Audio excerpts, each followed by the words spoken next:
5M TV Sénégal abonné leen bu ngeen cliquer fii ci abonné ngeen laal cloche bi rek mën a jot lépp loo xam ne day bàyyikoo fii ci 5M TV Sénégal ak 5M TV ñéppay dañ ak réer. Sëriñ Ahmadou Rafahi Mbacké dañuy laaj ci jamono ji ñu nekk nii ndax dañoo seetlu ne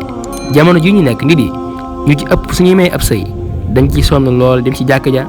may def lépp li war waaye suñu demee ba nga xam ne sëy bi daa am problème maanaam ñaari way dencante ñi dañoo am problème dañu xëy xëy kenn ki maye baat ñu tàggoo ñi nga xam dañoo maye woon duñu yëg loolu dégg maanaam dégg daal lañ ciy am. Sëriñ Ahmadou Rafahi Mbacké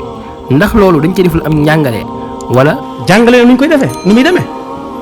nee na yéen ñii bu fekkee seen bokk ñoo dox sëy bi ba mu am saa su ngeen demee ba gisu leen lu ngeen xam.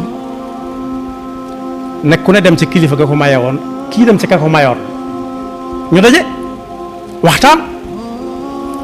bu ñaari njaboot ya dajee ba waxtaan woo leen ci seen diggante yéen ñaar ngeen séq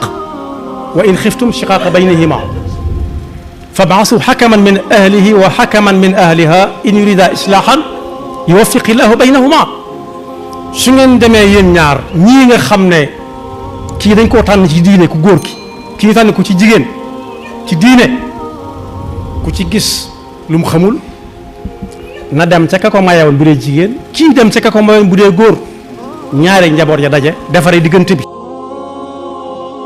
te nga aimé vidéo bi partagé ko ak sa xarit yi. bu fekkee nag yaa ngi soog a seetaan suñuy vidéo xamal ni kat ci chaîne bi vidéo am solo rek la ñuy def kon abonné wul gaaw activé cloche bi comme ça vidéo bu ñu dugal rek da nga am si sa YouTube directement.